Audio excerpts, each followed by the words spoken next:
Hello everyone and welcome back to my channel Science with Kaur. Hope you all doing well. तो आज का जो हमारा topic है वो है एपिस्थेटिक इंटरेक्शन। ये जेनेटिक्स का बहुत इंपॉर्टेंट टॉपिक है और बहुत स्कोरिंग टॉपिक है। तो आइए कॉन्सेंट्रेट करते हैं। तो एपिस्थेटिक इंटरेक्शन यानी कि क्या होता है, इसको समझने से पहले हम थोड़ा समझते हैं नॉन एपिस्थेटिक इंटरेक्शन क्या होता है। तो जो मैं अपनी पहले की वीडियो में आप लोग को बता चुकी हूँ कि जीन क्या होता है, अलील क्या होता है, तो यहाँ पर हम वो चीज डिस्कस नहीं करेंगे। अगर आपको वो वीडियो देखनी है जो एकदम बेसिक कॉन्सेप्ट है जेनेटिक का, वो आपको डिस्क्रिप्शन बॉक्स में लिंक मिल जाएगा। तो non epistatic inter allelic genetic interaction जिसको हम बोलते हैं, वो क्या होता है थोड़ा सा देख लेते हैं। तो जैसा हमें पता है कि जीन होते हैं, जीन जो होते हैं उन समझो ये क्रोमोसोम है, इनकी क्या होगी, जीन यहाँ प्रेजेंट है। तो ये जो दोनों ही कॉपी, ठीक है, जीन की जो दो कॉपी एक ही लोकस पे प्रेजेंट है, हम ऐसे दिखाना चाहिए हमें। ठीक है, तो जो जीन की दोनों कॉपी एक ही लोकस पे प्रेजेंट होती है उसे हम क्या बोलते हैं, अलील बोलते हैं। तो ये जो अलील जब इन दोनों की ही बीच में इंटरेक्शन हो तब हम उसको एलिलिक इंटरेक्शन बोलते हैं। यानी कि एक ही जीन की दो कॉपी जिसको हम अलील बोल रहे हैं उनके बीच के इंटरेक्शन को हम एलिलिक इंटरेक्शन बोलते हैं। और जब समझ लो यहाँ एक जीन है प्रेजेंट और यहाँ पर एक जीन प्रेजेंट है, ठीक है, तो इसकी कॉपी तो यहाँ पर प्रेजेंट होगी और इसकी कॉपी यहाँ पर प्रेजेंट होगी। जब हम इनके बीच के इंटरेक्शन के बारे में बात करेंगे ना, तो ये क्या है, सेम लोकस पे प्रेजेंट है क्या, नहीं प्रेजेंट है, तो हम इनके इंटरेक्शन को क्या बोलते हैं, एपिस्थेटिक इंटरेक्शन या फिर नॉन एलिलिक इंटरेक्शन। ठीक है, तो अभी हम बात कर रहे हैं non epistatic inter allelic genetic interaction. ठीक है, यानी कि हम सेम जीन के लोकस के बारे में बात कर रहे हैं। अब हम सेम जीन के लोकस के बारे में बात कर रहे हैं, ये भी हम पूरी तरीके से नहीं बोल सकते हैं। क्यों नहीं बोल सकते हैं, आओ देखते हैं। ठीक है, तो इन सर्टेन केसेस दो pair of gene determine a same phenotype but assorted independently produce the new phenotype by mutual non-epistatic interactions and the F2 phenotypic ratio is remains unaltered। यानी कि जब तक एपिस्टेटिक इंटरेक्शन नहीं आएगा तब तक phenotypic ratio क्या मेंटेन रहेगा, डायहाइब्रिड क्रॉस वाला ही मेंटेन रहेगा, 9:3:3:1। ये जो एपिस्टेटिक इंटरेक्शन आज हम पढ़ेंगे वो डायहाइब्रिड क्रॉस की ही बात है। ठीक है, तो क्या बोल रहा है, जब तक एपिस्टेटिक इंटरेक्शन नहीं आएगा, जब तक नॉन एपिस्टेटिक इंटरेक्शन है तब तक फिनोटाइपिक रेशियो यही मेंटेन रहेगा। ठीक है, चाहे देखते हैं आगे क्या लिखा है कि दो pair of genes which interact affect the sizes and shape of comb but are independently transmitted exist in chicken. यानी कि दो पेयर ऑफ जीन, जीन देखो दो हो गई है, ठीक है, लेकिन तो भी एपिस्थेटिक इंटरेक्शन नहीं दिख रहा है। यानी कि दो कोई जीन है, समझो कि कोई दो जीन है, यहाँ पर कोई जीन हो सकती है, यहाँ पर कोई जीन हो सकती है, जो इंटरेक्ट करेगी एक दूसरे को to affect the size, size को भी अफेक्ट करेगी, ऊन के शेप को भी अफेक्ट करेगी, किसके, चिकन के, पर ये इंडिपेंडेंटली ट्रांसमिट हो रही है चिकन में, समझ गए, चिकन की प्रोजेनी में। तो जो क्लासिकल केस है जेनेटिक इंटरेक्शन का, दो जीन जो कि डिस्कवर्ड, दो जीन का जो इंटरेक्शन है उसको किसने डिस्कवर किया था, बैटसन एंड पुनिट ने। ठीक है, there are many different breeds of domestic chicken, बहुत सारी ब्रीड्स होती है डोमेस्टिक चिकन की, उसमें क्या होते हैं अलग अलग कोम्ब देखने को मिले, जैसे कि कुछ ब्रीड्स के नाम दिए गए हैं, ब्रह्मास, लेगॉन्स। ठीक है, इनमें क्या होता है, जो कलगी का शेप है वो अलग होता है, इसमें क्या होता है, सिंगल होता है, इसमें पी शेप का होता है, इसमें क्रोस शेप का होगा। ठीक है, आपको मैं डायग्राम से भी दिखा दूंगी। तो यहाँ पर जो रोज शेप का है वो कौन जीन डिटरमाइन कर रहा है, आर जीन। यहाँ पर पी जीन डिटरमाइन कर रहा है कि कौन सा कल्कि का शेप होगा, ब्रह्मास होगा। ठीक है, तो आगे होता क्या है कि एक क्रॉस हुआ चिकन के बीच में, जो रोज को और टू विद सिंगल को, यानी कि किस किस के बीच में क्रॉस हुआ, रोज कॉम और सिंगल कॉम के बीच में क्रॉस हुआ। ठीक है, तो 3/4 रोज मिले और सिर्फ एक ही क्या मिला, सिंगल मिला। तो ये हमको ये बता रहा है कि रोज क्या है, डोमिनेंट है किस पे, सिंगल पे, है ना। अब दूसरा क्रॉस करवाएगा पी के बीच में और सिंगल के बीच में, तो आपको ऑब्वियस सी बात है तीन क्या मिलेंगे, पी वाले शेप वाले चिकन मिलेगा और सिर्फ एक ही क्या मिलेगा, सिंगल शेप वाला चिकन मिलेगा। ठीक है,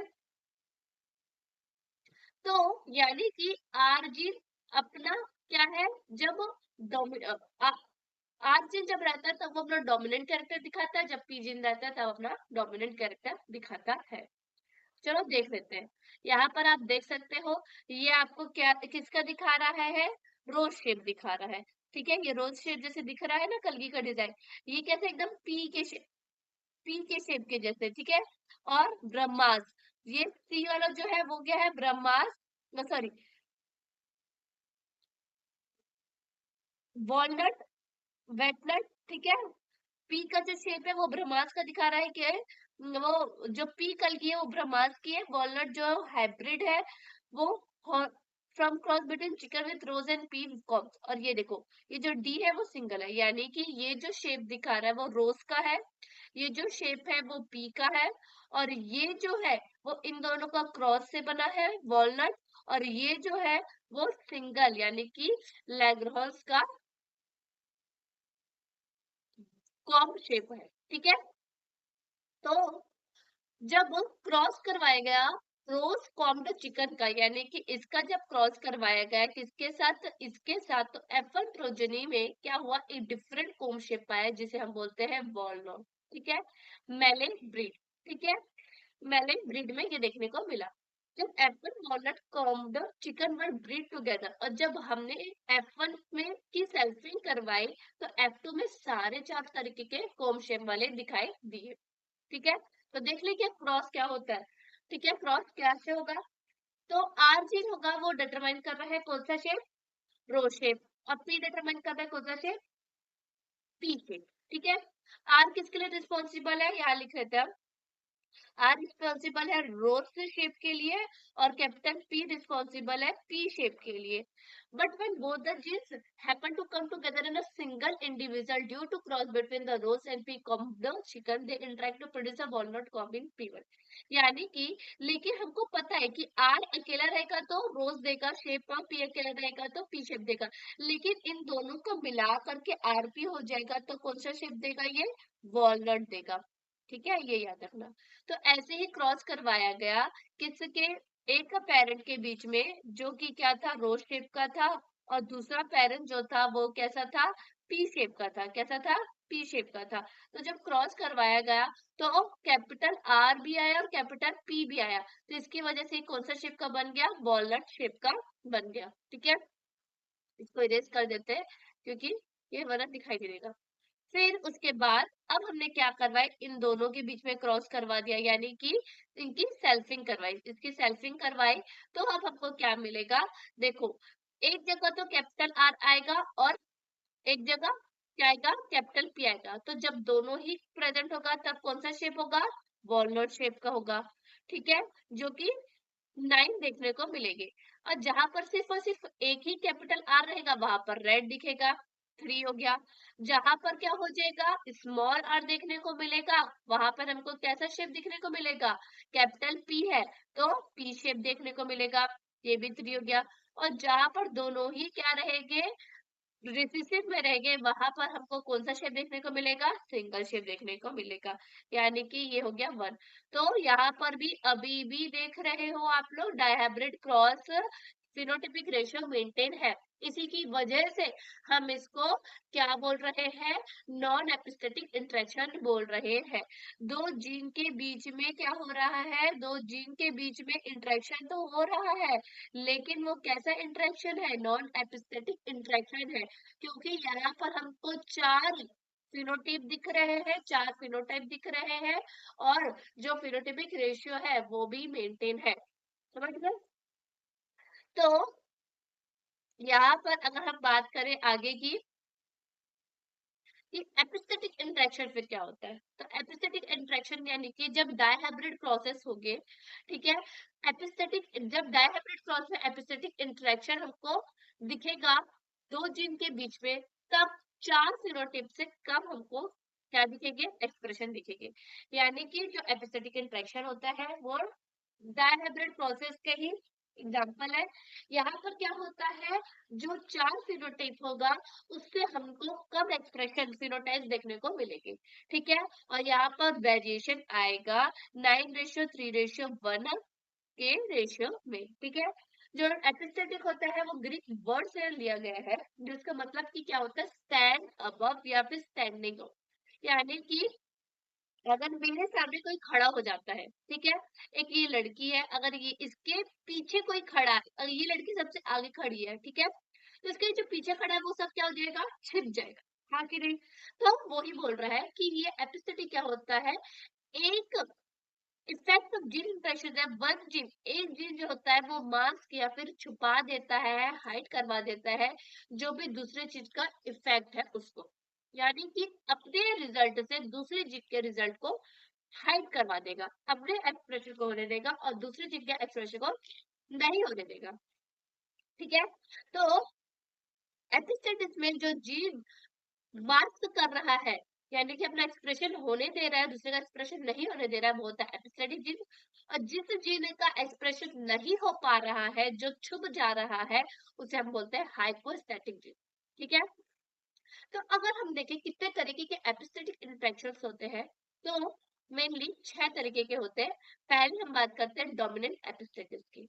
डोमिनेंट एपिस्टेटिस और रिसेसिव एपिस्टेटिस इस वाली वीडियो में हम बात करेंगे, और पार्ट 2 में हम देखेंगे बाकी जो 4 बचे रहेंगे उसको, ठीक है।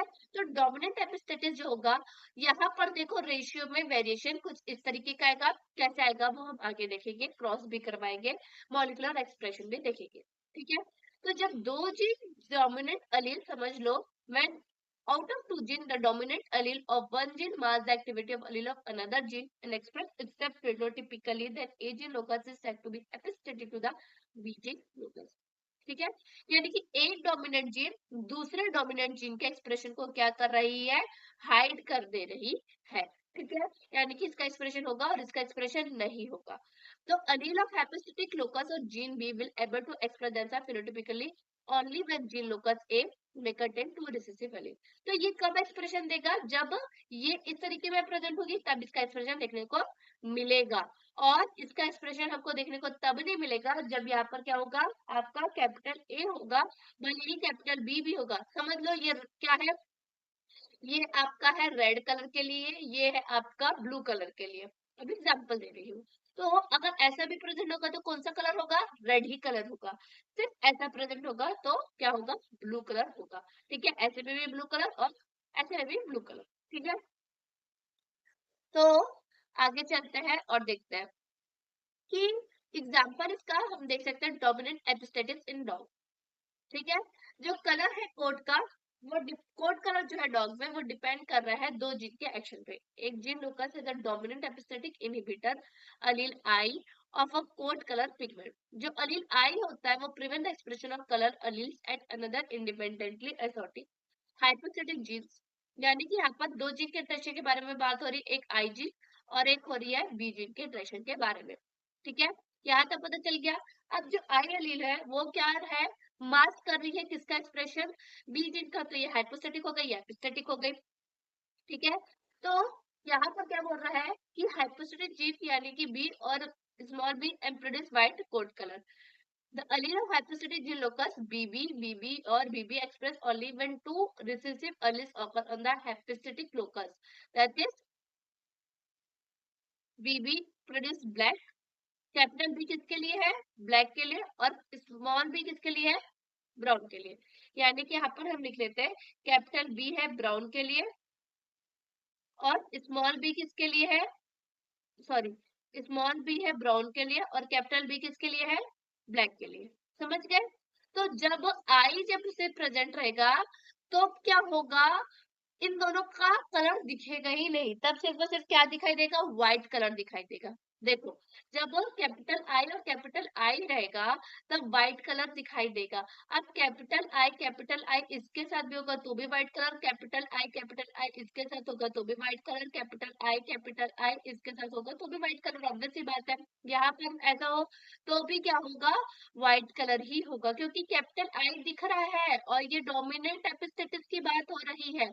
ठीक है, तो क्रॉस करवाए आई आई और बीबी, यानी कि एक हमने ब्लैक फीमेल ले ली और एक हमने व्हाइट फीमेल ले ली। जब यहाँ पर क्या होगा, कैपिटल आई यहाँ पर देखो F1 में आ रहा है तो यानी कि ये व्हाइट कलर का ही होगा। ठीक है, इसकी हमने सेल्फिंग करवाई तो यहाँ पर से हमको क्या मिल जाएगा, चार जीनोटाइप। यहाँ पर से हमको मिल जाएगा चार जीनोटाइप। फिर इनके बीच में हम देखेंगे तो हमको इन दोनों का करवाए तो व्हाइट, इन दोनों का करवाए तो इन दोनों का करवाए तो भी व्हाइट और इन दोनों का करवाए तो भी व्हाइट, इसका व्हाइट इससे भी व्हाइट। यानी कि हमको जब दिखेगा F2 फिनोटाइपिक रेशियो तो कैसे दिखाएगा, 16 में से 12 व्हाइट, ब्लैक में से 3 व्हाइट, ब्राउन में से 1 व्हाइट, तो सॉरी 16 में से सिर्फ एक ब्राउन। देखो यहाँ पर मैं क्रॉस करवा देती हूँ, हमारी आ गई, यहाँ था। ठीक है, तो यहाँ पर ही देख लेते हैं और आपके लिए बता देती हूँ कि आई जब थी तब क्या था, व्हाइट कलर ही होगा। ठीक है, हमने किस किस के बीच में क्रॉस करवाया, व्हाइट और ब्लैक के बीच में, यानी कि व्हाइट और ब्लैक के बीच में। तो यहाँ पर व्हाइट हो गया। ठीक है, ऐसे भी लिख सकते हैं हम, और यहाँ पर क्या हो जाएगा, ब्लैक हो जाएगा, क्योंकि कैपिटल बी किसके लिए रिस्पॉन्सिबल है, ब्लैक के लिए रिस्पॉन्सिबल है। यहाँ पर लिखा भी है कि कैपिटल बी ब्लैक के लिए रिस्पॉन्सिबल है और स्मॉल बी ब्राउन के लिए रिस्पॉन्सिबल है। ठीक है, इन दोनों को जब मैं क्रॉस करवाऊंगी तब एक जगह से capital I, small I, capital B और स्मॉल कैपिटल बी और कैपिटल बी मिलेगा। ठीक है, कोई बात नहीं। अभी भी कौन सा ही कलर रहेगा, व्हाइट ही कलर रहेगा, क्योंकि कैपिटल आई आ रहा है। ठीक है, तब जब हम इसके सेल्फिंग करवाएंगे, F1 की है सेल्फिंग करवाएंगे, तब हमको क्या मिलेगा, चार हमको चार हमको दिखेंगे। ठीक है, यहाँ पर हमको चार गैमेट बनेंगे।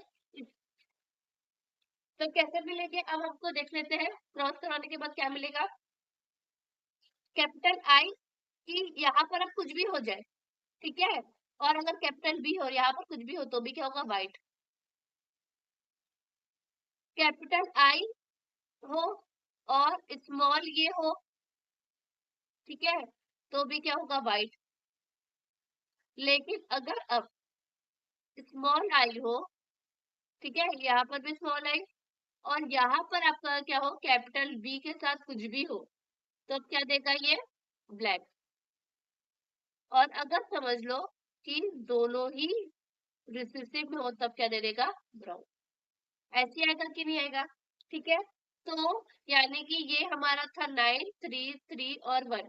तो जो डोमिनेंट वाले हैं, ये डोमिनेंट है व्हाइट और व्हाइट, इसको हम ऐड कर देंगे तो 12 हो गया और ये वैसे ही रहेगा। तो रेशियो क्या बन गया, 12:3:1। ठीक है, ये क्या हो जाएगा, 12:3:1।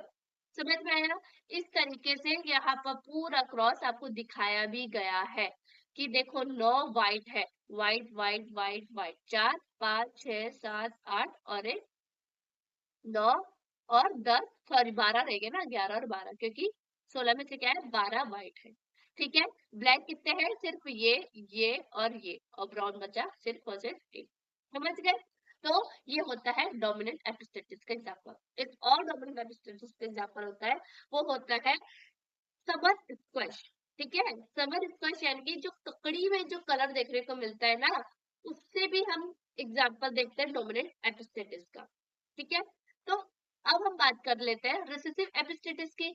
रिसेसिव एपिस्टेटिस क्या होता है, अगर हम इसको देखेंगे तो रिसेसिव एपिस्टेटिस यानी कि क्या हो जाएगा कि the present of two recessive allele, दो recessive alleles homozygous genotype inhibit the expression of an allele at different locus। यानी कि यहाँ पर क्या होगा, recessive alleles, two recessive alleles है जो इनहिबिट करेंगे expression of allele different across. यानी कि जब वो कोई जीन की रिसेसिव कॉपी प्रेजेंट होगी तब वो सबके एक्सप्रेशन को क्या करेगी, अफेक्ट करेगी। यानी कि रिसेसिव अलील एक जीन पे है ए, वो मास्क करेगी एक्सप्रेशन ऑफ अलील ऑफ दूसरे जीनों के, भले ही वो क्या हो, डोमिनेंट हो, हमको उससे फर्क नहीं पड़ता है। ठीक है। इस तरीके के हम इंटरेक्शन को क्या बोल देते हैं, रिसेसिव एपिस्टेटिक इंटरेक्शन बोलते हैं। ठीक है। जो अलील होता है B locus express only when epistatic locus has dominant allele. ये तभी बी एक्सप्रेस होगा जब ये क्या होगा, डोमिनेंट वे में प्रेजेंट होगा, तब ये क्या होगा, एक्सप्रेस हो जाएगा। वरना रिसेसिव वे में प्रेजेंट होगा तो ये अपना ही एक्सप्रेशन देगा। जैसे कि हम बात कर लेते हैं कोट कलर इन लैब्राडोर रेट्रीवर्स। ठीक है। ये जो डॉग होते हैं वो ब्लैक कलर के, ब्राउन कलर के और येलो, तीन कलर कोट कलर हमको देखने को मिलते हैं इनमें। ठीक है। यानी कि तीन तरीके के कलर हमको देखने को मिलते हैं, ब्लैक, ब्राउन और येलो। यहाँ पर क्या होता है, one locus determine the type of pigment produce by the skin cell. A dominant allele होता है, ए क्या है, डोमिनेंट अलील है। B encode black pigment, B की वजह से आपको क्या हो रहा है, ब्लैक पिगमेंट हो रहा है, जबकि a recessive allele B encode brown pigment. ठीक है। जबकि स्मॉल बी अगर होगा तो वो ब्राउन पिगमेंट देगा। Allele and the second locus affect the deposition of the pigment in the shape of the color. Here dominant alleles E along dark pigment black और brown, यानी कि ब्लैक कलर आएगा या फिर ब्राउन कलर आएगा, वो किसकी वजह से होगा, ई की वजह से। यानी कि ई रिस्पॉन्सिबल फॉर कलर डिपोजिशन। समझ गए।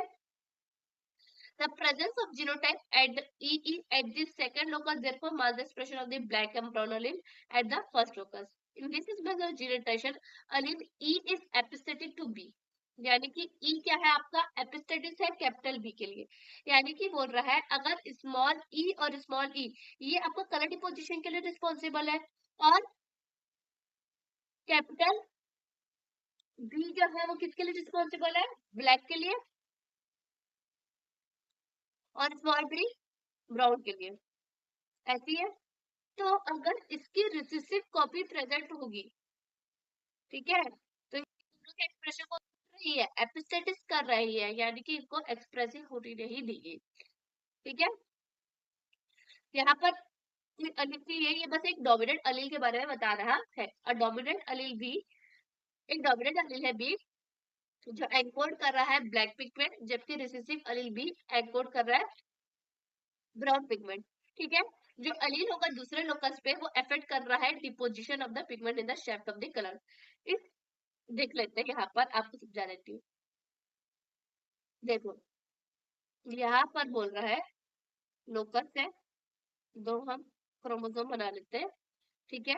और एक ये है अलील, इसका अलील में क्या कर लेते हैं, बी, समझ लो यहाँ पर ऐसे भी है,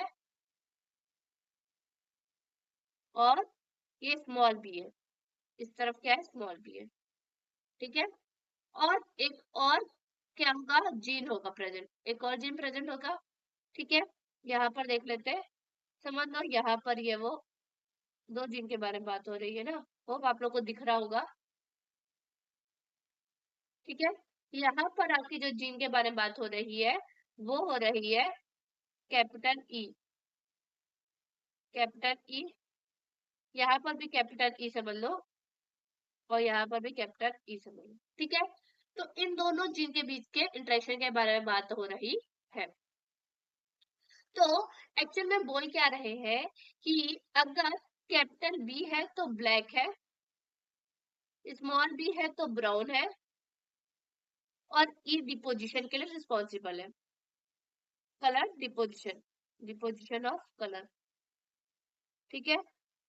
तो यहाँ पर क्रॉस अगर हम करवाएंगे किसी के भी बीच में, और जहां पर स्मॉल ई होगा तब वहां पर कोई भी अलील प्रेजेंट हो, कैपिटल बी हो, स्मॉल बी हो, कलर कैसा आएगा, व्हाइट ही आने वाला है।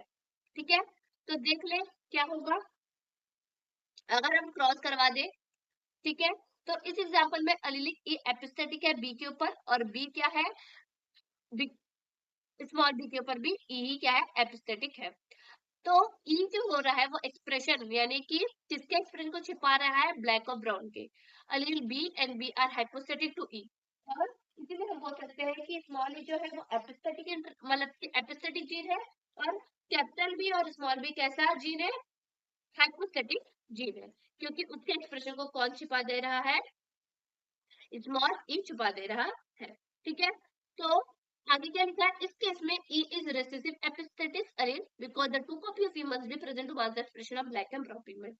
क्योंकि अगर एक भी ई बड़ा ई की कॉपी आ जाएगी, ठीक है, तो उसमें क्या हो जाएगा, कलर का डिपोजिशन हो जाएगा। चलो देख लेते हैं, एक क्रॉस करवाते हैं, कैपिटल बी स्मॉल बी का, ठीक है, कैपिटल बी और स्मॉल बी। यानी कि अगर समझ लो स्मॉल ई होगा, ठीक है, तो व्हाइट कलर भी हो सकता है या फिर येलो कलर भी हो सकता है, ठीक है, यानी कि कोई कलर नहीं, ठीक है। तो आप लोग कंफ्यूजन हो, आपको लोग व्हाइट ही बोल देती, ठीक है, कोई भी कलर नहीं होगा, सिर्फ और सिर्फ व्हाइट कलर होगा। तो यहाँ पर कैसा कलर होगा, व्हाइट कलर, यहाँ पर कैसा कलर होगा, ब्राउन कलर। इनके बीच में हमने क्रॉस करवाया, कैपिटल बी आया, ठीक है, और यहाँ पर स्मॉल बी, यहाँ पर से कैपिटल ई, यहाँ पर से स्मॉल ई। अब देखो यहाँ पर कैपिटल ई भी है और कैपिटल बी भी है, यानी कि कौन सा, ब्लैक कलर आएगा, हाँ कि नहीं आएगा, बिल्कुल आएगा, क्योंकि यहाँ पर एक कॉपी तो कैपिटल ई की प्रेजेंट है, यानी कि कलर डिपोजिशन है, और स्मॉल बी प्रेजेंट नहीं है, ठीक है, दोनों जगह। क्यों, क्योंकि ब्लैक डोमिनेंट है ब्राउन के ऊपर ना, तभी तो एक ही कॉपी कैपिटल बी की दिखाई दी और हमें ब्लैक कलर दिख गया। अब हम इसकी सेल्फिंग करवाएंगे, F1 है, इसकी हम जब सेल्फिंग करवाएंगे तब हमको क्या मिलेगा, कहीं पर तो आपको ऐसा ही दिखेगा ब्लैक कलर, गांव जगह पर ऐसे दिखेगा, यहाँ पर आप लोग घर में बैठोगे तो क्रॉस करवा के देखना भी जरूर, ठीक है, और कहीं पर आपको हर जगह ऐसे दिखेगा, वहां पर कैसा दिखेगा, ऑब्वियस सी बात है व्हाइट कलर, और आपको कहीं पर कैसे दिखाई देगा, यहाँ पर आपको दोनों कॉपी, यहाँ पर आपको कैसा दिखाई देगा, स्मॉल भी है ब्राउन कलर, और एक कैपिटल ई है ना, और यहाँ पर आपको क्या दिखाई देगा, तो यानी कि आपका कैसा कलर, व्हाइट ही कलर, क्योंकि हमें मतलब नहीं, हमको तो ये दोनों चीज आयत में प्रेजेंट होगा ही, यानी कि आपका कैसा हो गया, स्मॉल ही हो गया। तो इसका मतलब ये है कि रिसेसिव वाले को आप मिला दो तो आपका 9 रेशियो क्या देगा, यहाँ पर 3 है, 9:3:4, ये हो गया आपका रिसेसिव एपिस्टेटिक इंटरेक्शन का रेशियो, जो कि चेंज होकर 9:3:3:1 से 9:3:4 बन गया। तो ये बात हो गई रिसेसिव एपिस्टेटिक्स की।